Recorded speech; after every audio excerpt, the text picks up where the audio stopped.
La historia del rock progresivo cobra vida en Colombia. Tony Levin, Steve Vai, Adrian Belew y Danny Carey. 4 leyendas en un mismo escenario. Beat, interpretando los clásicos de King Crimson de los años 80. 30 de abril, Royal Center, Bogotá. Un espectáculo que todo amante del rock debe vivir. Beat en Colombia. Boletas disponibles en eventrip.com.co. Produce Atenea y Dreamers Entertainment.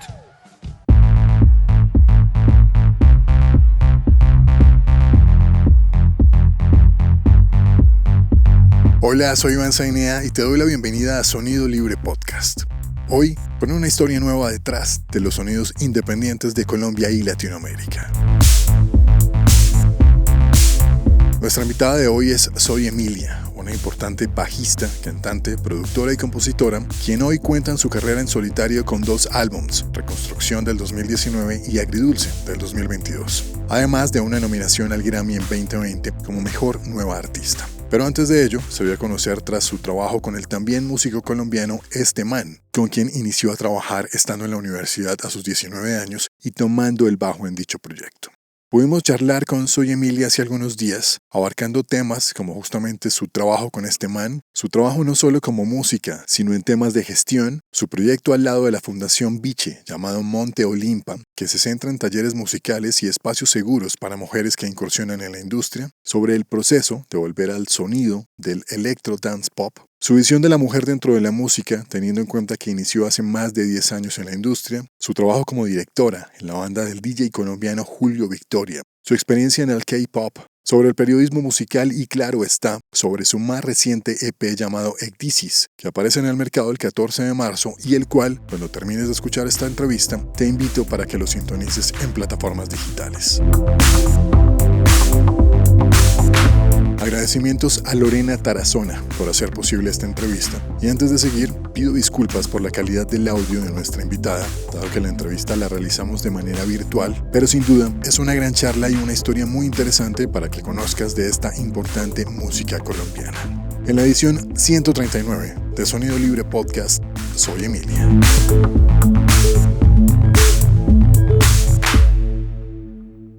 Estimada Emilia, buenos días. ¿Cómo vas? Amaneces en Cali. Buenos días. Así es, vámonos con Cali, con una lluvia que no te imaginas. ¿Qué haces en Cali? ¿Estás radicada ya hace algún tiempo? No, aunque llevo 3 semanas, tengo un programa de educación para minorías dentro de la música, para mujeres, mujeres, comunidad LGTBI, personas no binarias, coleccionistas, melómanos, DJ, ¿verdad? Que nunca tuvieron como la oportunidad de estudiar música por muchas razones económicas, familiares, fueron mamás muy jóvenes, no tienen como una comunidad segura para hacerlo. Y es una escuela que se llama Monte Olimpa, que creé junto a una de mis mejores amigas y estamos desarrollándola acá. Tenemos unos 15 estudiantes, yo soy la directora del programa, también soy profesora, entonces esta semana lo terminamos. En mi perfil de Instagram hay un video súper bonito sobre esta semana, si lo quieres ver.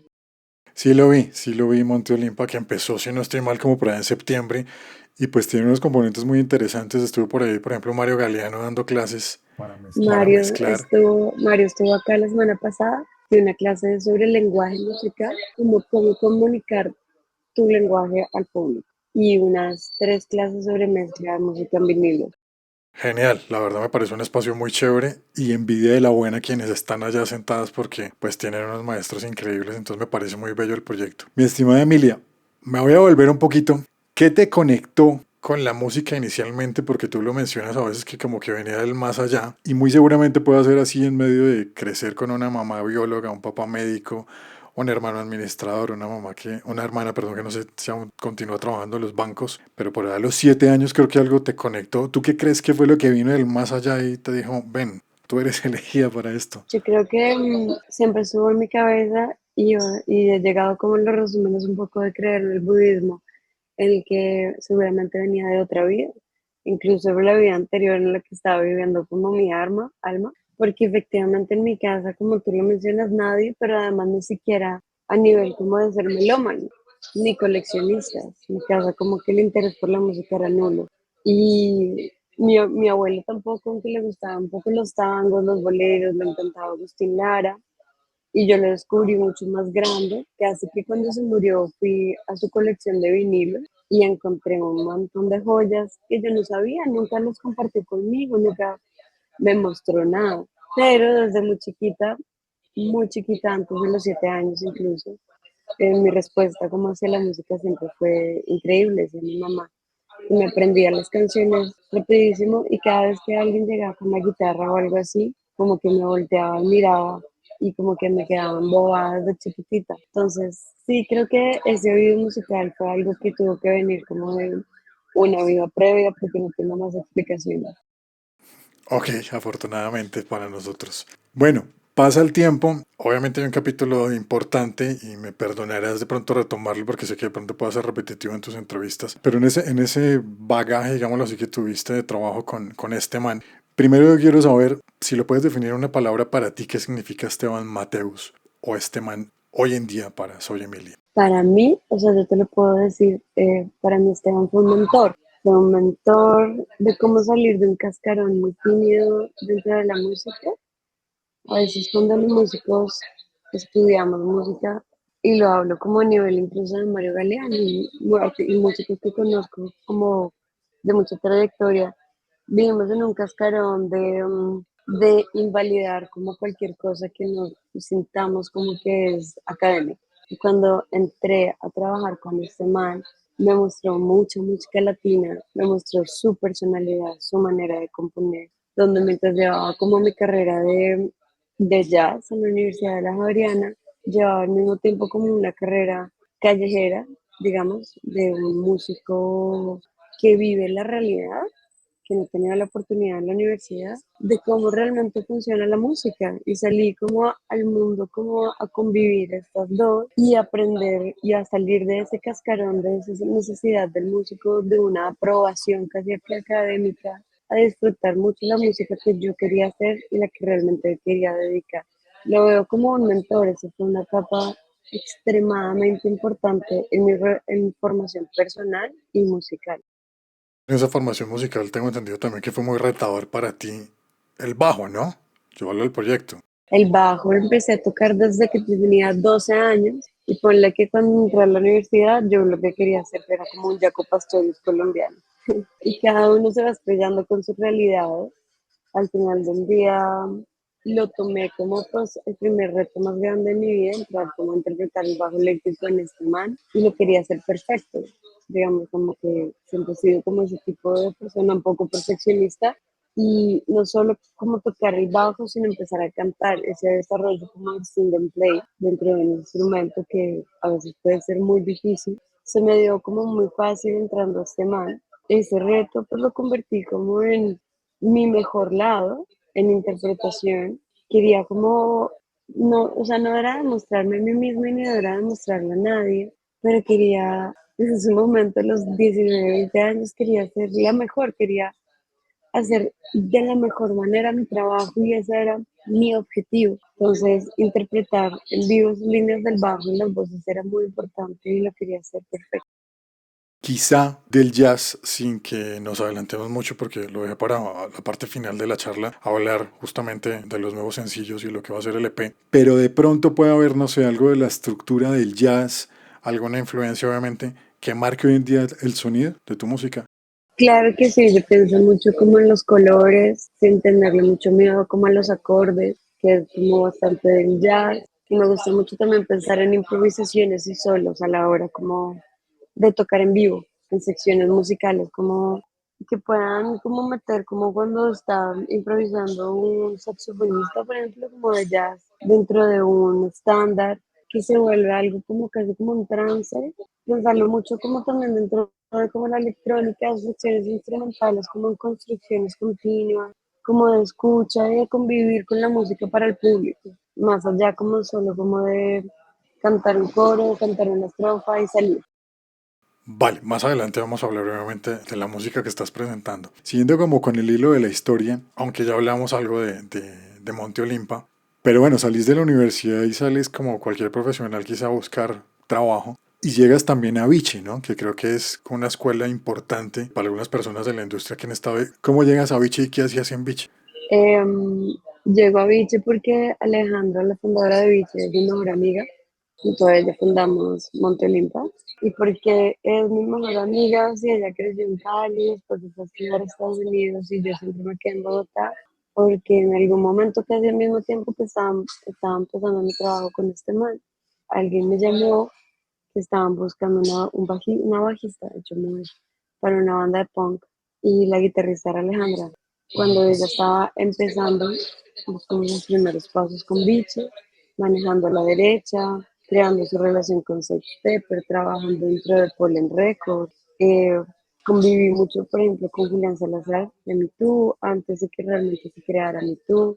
Y nuestra banda de punk se llamaba Odio a tu exnovio. No te estoy molestando que pudimos haber durado como 7, 8 años tocando juntas.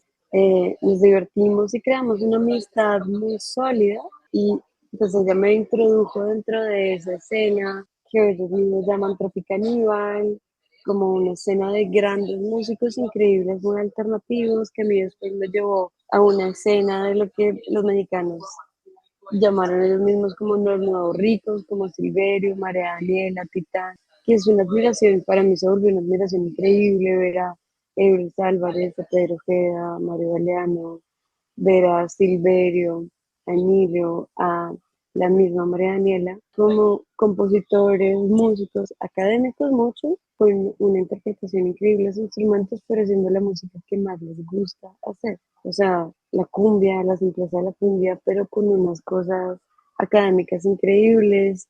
Silverio, realmente como en un concepto como tan artístico de la música, ¿verdad? Muy vanguardista. María Daniela en las letras, que mucha gente no entiende porque piensan que es como una simpleza o algo un poco mundano, más allá del entendimiento como que eso mundano es algo muy difícil de hacer dentro de la música y lograrlo que sea tan exitoso. Entonces, con Alejandra, desde nuestra banda de punk hasta introducirme dentro del trabajo con Biche, meterme dentro de esta escena de toda esta gente, más este man y la Universidad Javeriana, yo creo que fundan todas las bases como de mi pensamiento en Emilia. Aleja no fue sino decirle un día como me voy a graduar y tengo mucho tiempo libre y quiero aprender sobre la industria de la música. Y entré a trabajar dentro de Viche para aprender a ser una project manager, lo que hace el booker, lo que hace el tour manager. Le digamos como que en este momento soy muy amiga de los pirañas y de frente cumbiero, pero en ese momento yo compraba los pasajes para las giras en Europa. Y eso me dio unas bases muy importantes para entender cómo funciona esta industria. Aparte de ello, bueno, creo que también estudiaste algo de gerencia o gestión empresarial, que me imagino que fortalece también todo eso. Y no sé, cambiando e hilando los temas, has viajado un montón y en alguna de tus entrevistas mencionabas que quizá, no sé, hace 10 o más años, en algunos países que visitabas veías como el crecimiento que pueda tener la mujer dentro de la escena, dentro de la industria, perdón, y sin que me lo malinterpretes y dándole como una pincelada, porque soy de los que considera que no hay que decir es que es mujer, es hombre para el tema de músicos, y es algo general.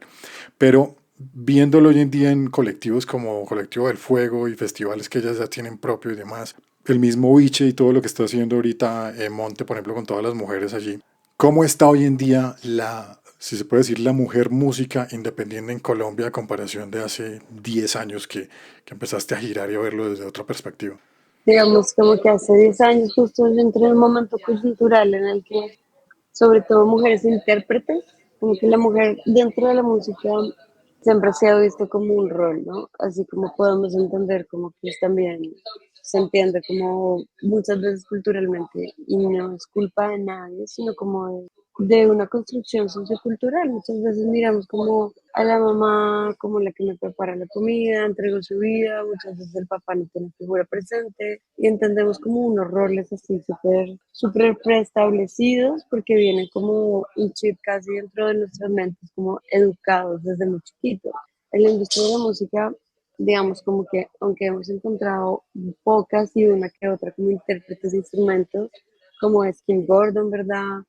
Como en bandas como The Smashing Pumpkins, podemos encontrarlas muy contadas, especialmente en Latinoamérica en ese momento, hace unos 10 11 años. Yo entré a ser una instrumentista en Latinoamérica en un momento coyuntural en el que, digamos, estaban las policarpas, estaban las ultrasónicas, pero girando dentro de una escena alternativa como lo es el pop y especialmente una banda como este man que empezó desde el principio como a arrancar, había muy pocas, muy contadas, lo cual digamos como que ayudó a mi carrera como a destacar como instrumentista, ¿verdad? Como digamos la bajista y me llevó a lugares como lo fue los 25 años de Rock al Parque en el cierre junto a 10 bandas icónicas y ha impulsado de muchas maneras mi carrera.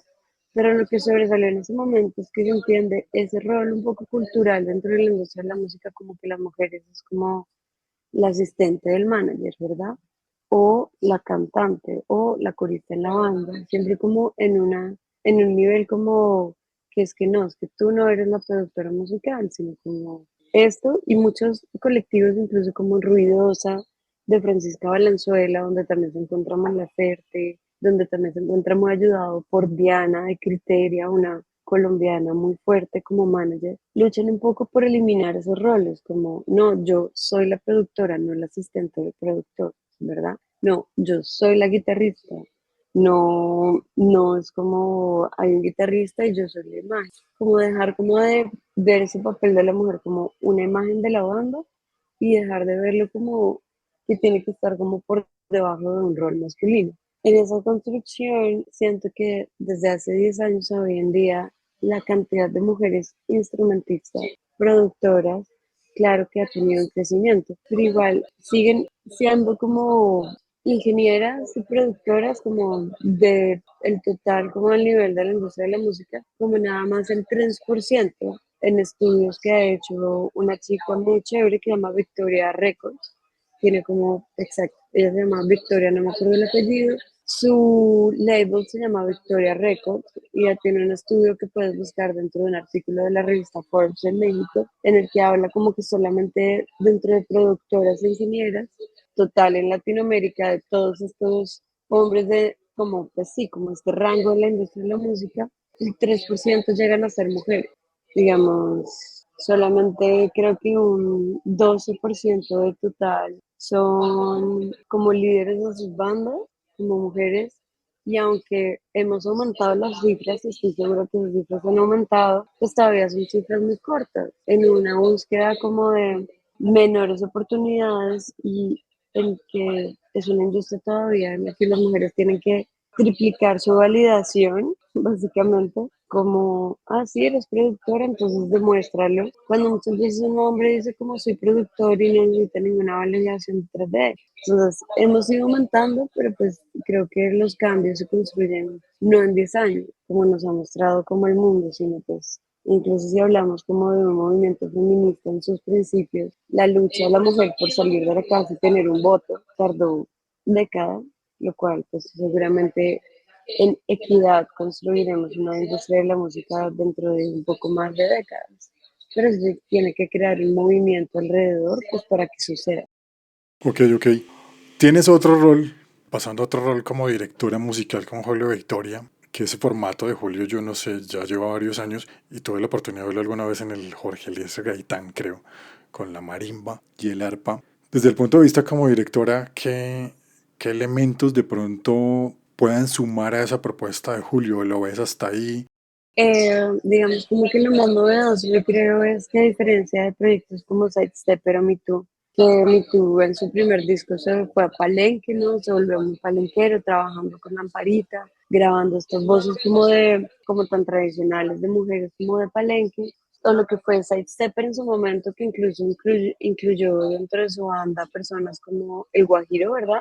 Que hoy en día tiene que Tucumbe, o Eka, o los primeros pasos de Goyo, y podríamos hablar que incluso Chucky Town también hace como estas experimentaciones, ¿verdad? No creo que sea algo nuevo pensar como en instrumentos como un arpa o como una marimba dentro de música electrónica, más es como el tipo de género de electrónica, porque es que todo el mundo habla muchas veces como en un desconocimiento general a nivel mundial, no las personas conocedoras sobre música electrónica general, más tenemos que entender que tiene un montón de variaciones, como pues lo tiene como tipo de salsa, como le tiene, como cada género tiene sus propias variaciones. El caso de Julio se ha construido como uno de los DJs más importantes como de nuestra escena colombiana, dentro de un house, ¿no? Dentro de casi como un techno, como convertirse en uno de los íconos como de la fiesta a nivel mundial, porque es un DJ de que recorre cada año yo no sé cuántos escenarios como DJ, como de fiesta, pero también tenemos que tener en cuenta que en realidad pues, como productor musical, pues Julio también se enfoca su música dentro de esa electrónica experimental, techno, houseera, pues una proyección de fiesta, como música como muy arriba. Y ahí, en ese lugar, como de ese género, es donde tal vez no se han utilizado estos instrumentos tan tradicionales.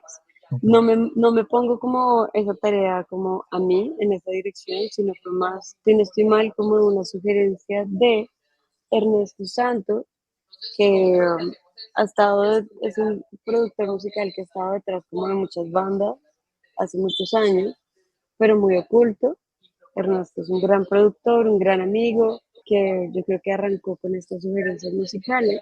Más adelante, cuando yo tomé la dirección de la banda, quise como enfocar esa dirección que ha construido Julio dentro de la fiesta, dentro de esto, dentro de todo, traer influencias que mezclan música electrónica, así como que digamos no tiene ese swing tropical, como llegó Quantic y lo cogió y lo puso acá, ¿verdad? Dentro de su música muchas veces, que no tienen outside stepper, sino que es música como, digamos, como en una imagen musical, yo la pondría como que va derecho. Para los que no saben, estudiar música, no entienden música, como que es ese, como en Colombia le llamamos como la música que tiene un aguaje, que puede como tener un movimiento más circular, o la música como a nivel como de Berlín, de esta electrónica, este techno, que es música como mucho más straight, mucho más como que va caminando derecho, poco tradicional dentro de estos instrumentos, y así tomé referencias como el System, referencias de bandas que como Caribú, que es una de las bandas favoritas de Julio Victoria, de mezclar instrumentos análogos y electrónica. Y así mi labor como directora dentro de la banda de Julio Victoria es hacer los arreglos y toda la construcción y las armonías para todos los instrumentos análogos que corren sobre las pistas que tiene Julio. Ok, genial. Y gracias por la explicación y el contexto que es muy Que importante de para... pronto me extiendo un poco, pero No, no, no. No, no, no. creo que Perfecto, es antes. bastante como amplio. Y en esa búsqueda también, pues llama mucho la atención que vas a Corea y, por ejemplo, también tienes contacto con el K-pop. Y pues estuviste en la Meca. ¿Qué viste del K-pop? Que pues acá uno lo ve como, si es un fenómeno mundial, hay muchos seguidores, pero ¿qué hay detrás de pronto que viste allá que nos puedas contar? Fue increíble, estuve como 2 semanas larguitas y digamos como que teníamos pocos conciertos, entonces yo trabajo con mi editora que es Warner Chappell, que está a nivel mundial. Digamos como que esa plataforma como globalización de los derechos autorales, pues fue la que me impulsó para poder tocar puertas. Les escribí, les dije, tengo como 3 semanas y me gustaría probar componer con productores de K-pop y coincidí que esas 3 semanas había un campamento no solo como para coreanos, sino para nivel mundial. Terminé pudiendo compartir con productores que han trabajado con Dua Lipa, que han trabajado con artistas como de niveles muy grandes de Holanda, de Estados Unidos, de Inglaterra, de Corea, de Tailandia. Y era un campamento básicamente construido para sacar canciones de K-pop muy específicas para unas bandas que las estaban solicitando. ¿A qué me refiero? Nosotros nos entregaron así como cuando uno entra a un trabajo, a una reunión, o prepara una cosa, como un documento con especificaciones de lo que estaban buscando cada una de las bandas. Y así como que durante 2 semanas salieron un poco más de 60 canciones, porque muchas veces el K-pop, a diferencia como de cuando una banda es como por ejemplo Frente Cumbiero, que es algo un poco más natural, el K-pop tiene unas construcciones muy específicas dentro de fórmulas para que funcione. Debe haber como una estrofa, el coro funciona de esta manera, necesitan un puente como de esta sección y de esa manera pues como que me sumergí en esa nueva forma de hacer música que fue muy interesante, conocerla y como yo era la única latina como que se buscó básicamente como la inclusión dentro de un par de canciones que escribimos, como de música en español, mezclada como con coreano, mezclada con inglés, es lo que querían como por parte como de la participadora como latina ahí. Tienen una imagen igual como de la música latina, un poco desde el lado de Rosalía y Camila Cabello, que para mí era algo muy erróneo, pero es lo que ellos entienden como música latina a nivel mundial, digamos que dentro del mainstream lo que se vende, ¿verdad? Lo que llega mucho allá. Genial e interesante pues la experiencia, ¿no? Imagino que fue bastante gratificante para vos también estar allá. Claro, lo fue, 100%. En esa, no sé, en esa Emilia polifacética que hay, también escribes tus propios comunicados, ¿no? Hoy en día los escribo junto a mi oficina de management de México, que se llama P25.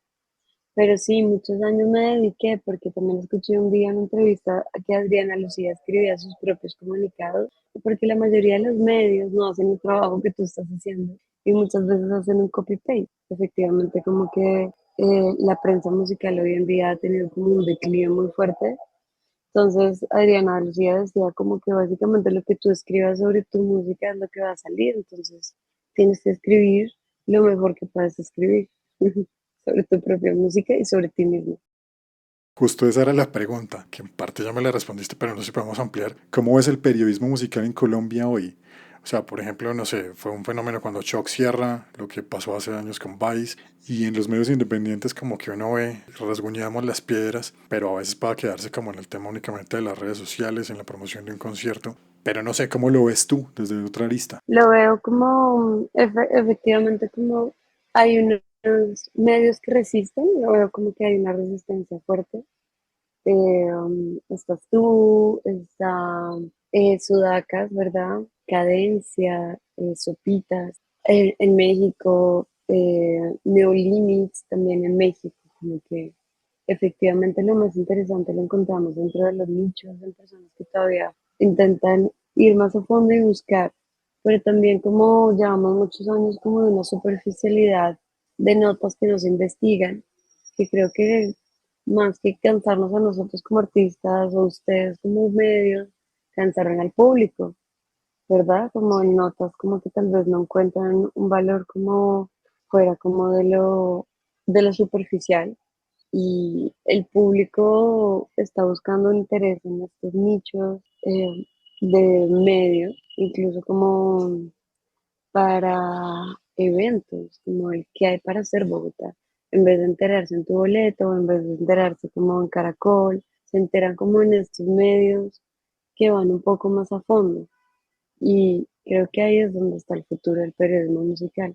Tal vez lo que pasó con Shock fue que el mainstream se lo consumió al terminar teniendo que responder números a una cadena tan grande como lo es Caracol. Bueno, entrando ya en materia musical, viene un EP que se llama Ecdisis, pero pasaron 2 años en donde obviamente estuviste muy activa para llegar a Bífida, que es como la primera parte del EP. No sé si en una posición más renovada, pero ¿qué pasó en esos 2 años? Como hablando del proyecto. Esos 2 años, pues básicamente los tomé para estudiar un poco. Siento que el segundo disco de Emilia tomé como ciertos desvíos, ¿verdad? Como a través de consejos y de cosas, de escuchar a personas, como de lo que sería como un camino más corto, un camino más rápido, ¿no? Un camino más mainstream, para que al final del día como que no me sentía que era yo, muchas canciones como que compuse con otras personas que siento que no me representaban. Y retomé estos últimos 2 años como para como regresar, digamos, a coger como ese espacio que es 100% mío para estudiar, no solamente como un diplomado de gestión y gerencia, sino también estudiar producción musical, sentarme con productores. Eh, Estos 2 años estuve trabajando mucho, comprando equipos, sintetizadores, eh, hasta que empecé como a desarrollar estas pistas. Lancé, digamos, como un proyecto junto a DJs de Colombia, de México, sobre remixes que se llaman Pasados Futuros, pero me centré 100% como en retomar ese concepto de lo que en un principio, en el primer disco era Emilia, y cómo llevarlo a otro nivel para que hoy en día pues dé a luz y naciera este EP que se llama Gris. Cuando dices me desvío un poco, no sé, no quiero que me lo tomes a mal, pero justamente fue agridulce, el agridulce. Agridulce, fue muy agridulce. ¿Qué no volverías a hacer? De pronto componer con otras personas, no sé, según lo que te escuché ahorita, o de otra perspectiva, imagino, no sé. Una de las cosas en las que soy muy cortante hoy en día definitivamente es el sentarme a componer con otra persona. ¿Por qué?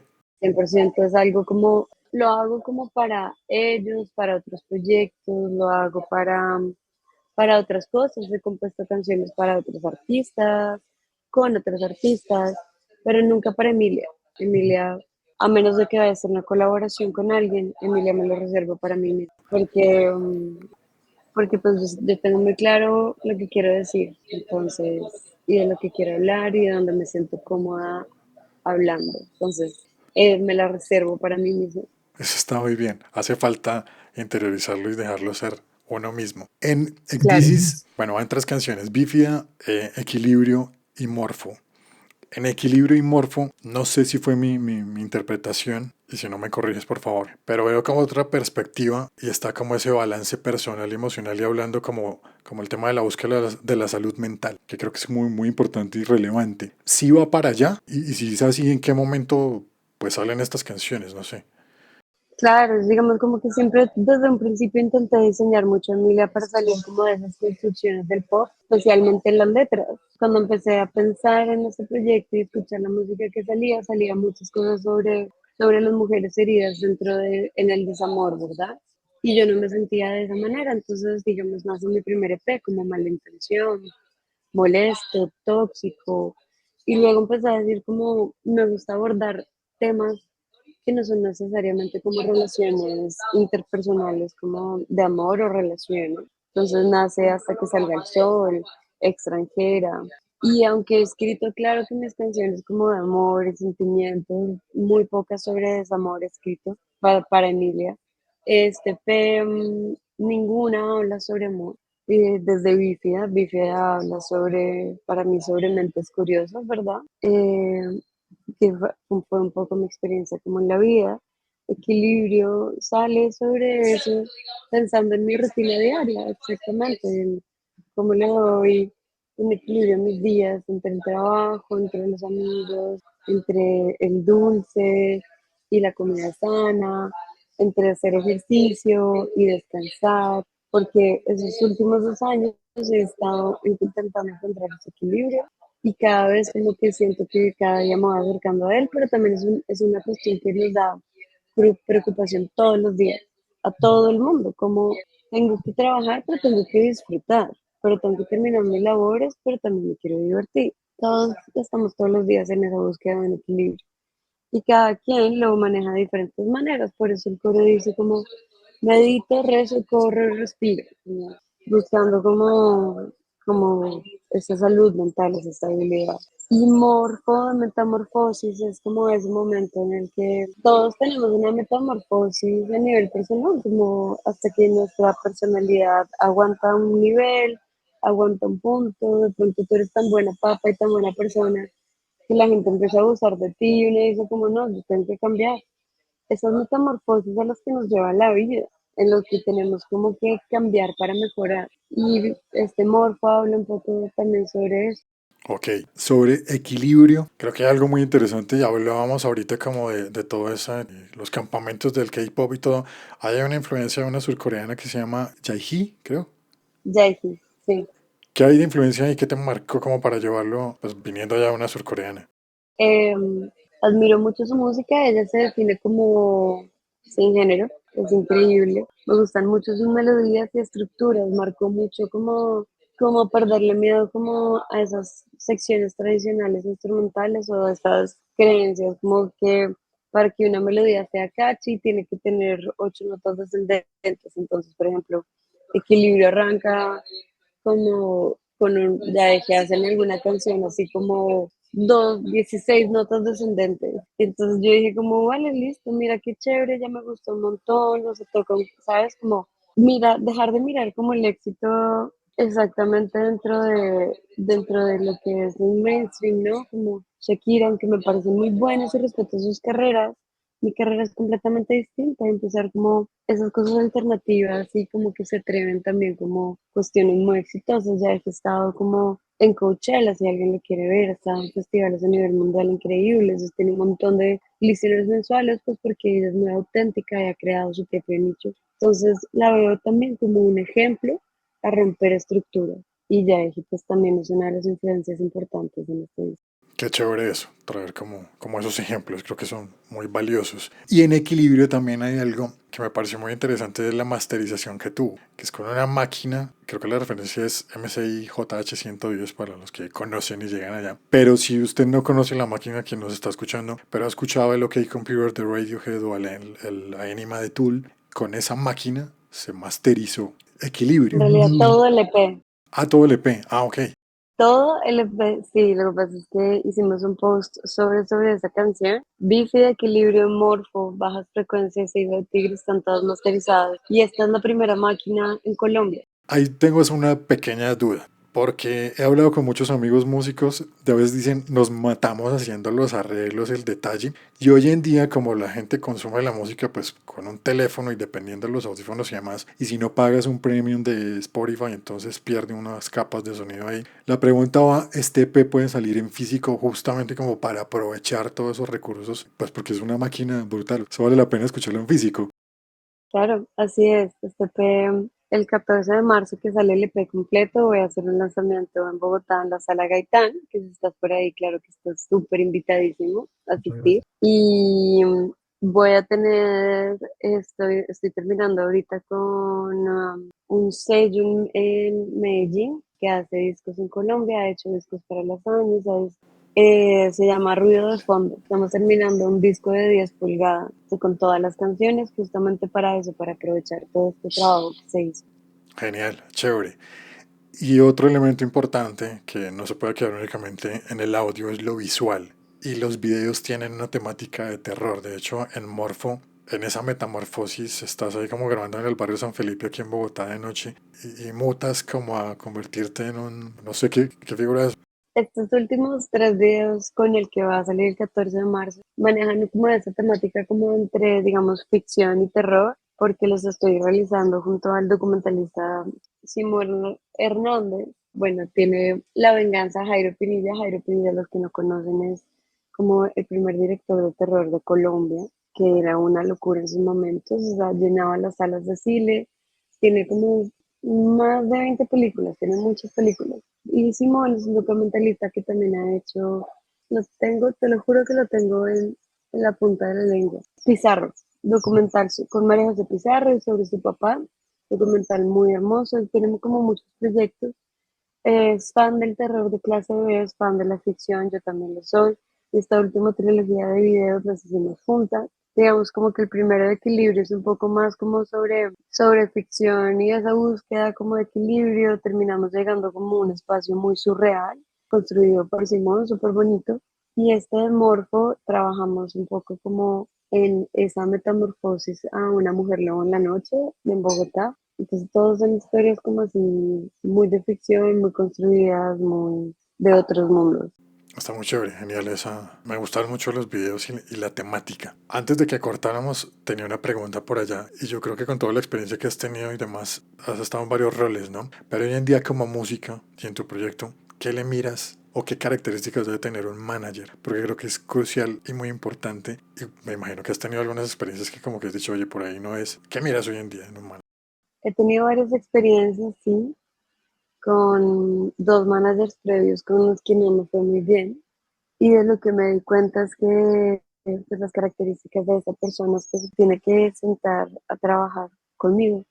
Una persona que trabajo todos los días, hago las convocatorias, los discos, los comunicados, me pienso los videos. Esto lo hago como con las manos, es hecho artesanalmente. ¿Por qué? Porque quiero tener el control de todo lo que estoy comunicando al público. Y ese manager tiene que entender que se tiene que sentar conmigo y hacerlo de esta manera artesanal. Sumarle, claro que podemos sumarle a ChatGPT, Ayuda. ayuda, pero hoy en día este manager con quien trabajo, P25 en México, se hace y entiende que esto lo construimos juntos y que si no se siente a trabajar conmigo, pues nadie se va a sentar por nosotros. Entonces, que entienda que es un uno a uno es muy importante para mí. A dónde quieres llegar, soy Emilia?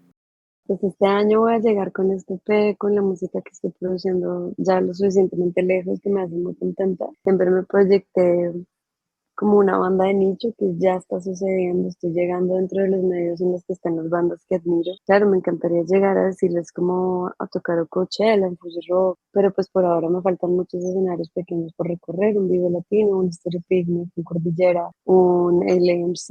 Entonces básicamente sobre todo quiero llegar a construir un público como que escuche la música, que llegue a los conciertos a cantarla y que la quieran compartir conmigo. Eso es como lo principal y construir como una escena con artistas similares, no siempre buscando como un mainstream crecimiento nivel Bad Bunny, no, no es lo que todo el mundo tiene que salir a buscar en la vida. Bueno, pues ha sido un honor tenerte acá en Sonido Libre Podcast. Muchas gracias por tu tiempo. Me gusta mucho como escucharte decir he vuelto a la raíz del electro dance pop, que es el género que tienes, y se nota, ¿no? Cuando uno escucha, y lo hice ayer el ejercicio de escuchar Agridulce, perdóname, obviamente cambia y se siente, ¿no? Y justamente me lo corroboraste ahorita en la entrevista, así que muchas gracias, espero verte por ahí el 14 de marzo, también en los DJ sets que tienes, que has construido, y porque también mencionas que esta nueva vuelta, digámoslo así, tiene un nuevo formato de Soy Emilia. Así es, toda una metamorfosis a nivel personal, musical, en vivo. Los DJ sets incluso se incluyen como parte de la metamorfosis también, que antes yo era un poco reacia a hacerlo y hoy en día creo que es una gran experiencia de convivir con el público.